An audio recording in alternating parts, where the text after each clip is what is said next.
On n'est pas des pigeons, le retour. Avec Anne-Laure, on va ouvrir une nouvelle séquence qui sera un peu récurrente dans l'émission. On l'a appelée l'alter conso. En gros, c'est un bon plan. Hein, oui, c'est ça. C'est consommer autrement, en dépensant moins, en polluant moins, tant qu'à faire, et en mettant en avant des valeurs comme le partage ou la récupération.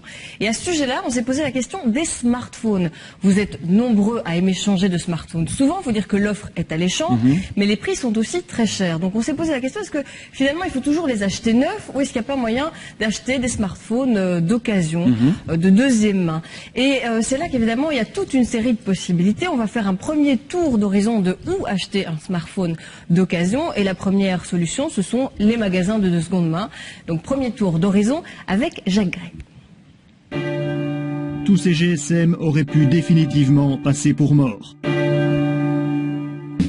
Mais c'est au contraire une deuxième vie qui les attend dans les magasins où sur Internet le marché de l'occasion explose pour les GSM et les smartphones. Vous avez tout ça ici de deuxième main. Il y a des appareils bon marché ici. C'est tous avec des caméras autour des 50 €. Et là, il y a beaucoup d'appareils tactiles. Avec tactile, c'est tout deuxième main. Il y a beaucoup d'appareils que les gens ils cherchent, qui ont nostalgie, qui veulent absolument des vieux modèles. Des nouveaux arrivages de GSM, il y en a beaucoup comme ça qui arrivent par jour? Une trentaine. 30 par jour. À peu près, oui. C'est un des produits phares de notre magasin de seconde main. C'est un produit qui a plus que doublé depuis 5 ans.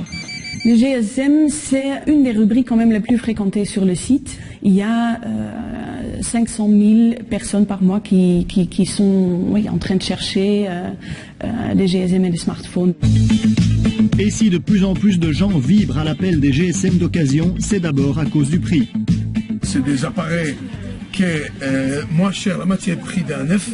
Donc, un exemple, vous prenez un appareil comme ça, un N97, puis un neuf comme ça, il vaut 300 €. Vous avez ça à la moitié prix à 150 €. Elle est pratiquement neuf. On lui donne les chargeurs, on lui donne les garanties des 3 mois. Sur le marché du téléphone d'occasion, vendeurs et acheteurs se retrouvent donc souvent sur la même longueur d'onde. Il y a à la fois les motivations de ceux qui vendent. En général, ce sont des gens qui ont un intérêt pour ce produit et qui aiment bien changer régulièrement. Et la motivation de ceux qui achètent de seconde main, souvent pour une question de prix ou pour essayer une première fois un modèle plus sophistiqué. À l'arrière de ce petit magasin, la deuxième vie des GSM passe aussi par la réparation. Chaque jour, des dizaines d'appareils arrivent dans cet atelier pour parfois subir une rénovation complète. Et puis avant d'être remis en vente, GSM et smartphones sont testés. On vérifie aussi leur provenance et l'identité du vendeur. Ça, il certifie que l'appareil n'est pas volé, que cet appareil appartient à lui. Et il signe ce contrat ici, c'est un contrat, soit qu'il donne une facture d'achat et on le met l'appareil à vente. Et que ce soit dans les magasins de seconde main ou sur les nombreux sites internet de vente et de petites annonces, le marché de l'occasion a aussi ses stars. C'est l'iPhone qui est dans le top 10 des articles les plus recherchés sur deuxième-main.be. Actuellement, il occupe la 4e position. Donc les iPhones, c'est très recherché. Après, c'est le Samsung qui est la marque la plus populaire, suivie par Nokia. Et avec la course à l'évolution technologique et aux nouveaux modèles, l'univers des GSM et des smartphones d'occasion est en bonne voie pour poursuivre sa pleine expansion.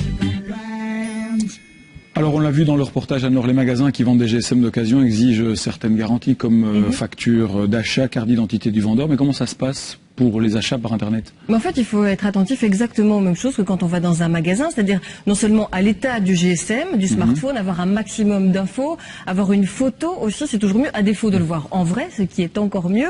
Et puis aussi, évidemment, s'assurer que le vendeur peut vous fournir la facture avec le lieu, la date d'achat. C'est utile forcément pour la garantie et pour la suite de l'utilisation. Par contre, il faut savoir une chose, c'est que sur Internet, la plupart des sites qui hébergent des petites annonces pour des smartphones, ils ne s'engagent pas dans la vente. C'est juste des plateformes qui mettent en lien un vendeur avec un acheteur, mais ils ne vous proposent pas de garantie supplémentaire. Si vous avez après un problème avec le vendeur, le site ne va pas vous aider à obtenir gain de cause. Alors que dans un magasin, c'est vrai que vous avez davantage de garanties à ce niveau-là. Est-ce qu'il y a des sites qui sont plus sécurisés que d'autres ? Plus sécure, pas vraiment, mais ce qu'on peut dire, c'est que sur des sites plus généralistes de vente comme eBay ou comme seconde main, qui sont des sites sur lesquels on trouve toutes sortes d'objets de seconde main ou de récup, c'est vrai qu'on demande moins d'infos spécifiques au smartphone que sur des sites qui sont entièrement dédiés à ce type d'appareil et où là, les petites annonces vont être un petit peu plus examinées à la loupe et on va demander aux vendeurs de mettre beaucoup plus d'infos. Alors j'en ai repéré deux, des sites belges comme ça qui sont spécialisés dans les smartphones et qui exigent pas mal d'infos sur le produit qui est vendu. Astel.be et belgiumiphone.be, on va voir des extraits, des petites annonces justement qui ont été postées et vous allez voir un peu ce qui est demandé comme détail. Alors ça c'est sur Belgium iPhone, on demande forcément le prix, la version, la capacité, est-ce qu'il est neuf, la date d'achat, est-ce que la boîte a été ouverte ou pas, est-ce qu'il est bien débloqué, le lieu d'achat. Donc vous voyez, c'est pas mal de détails. On va sur l'autre site, Astel.be. Alors Belgium iPhone, il est spécialisé forcément pour tout ce qui est Apple. Astel.be, là c'est tout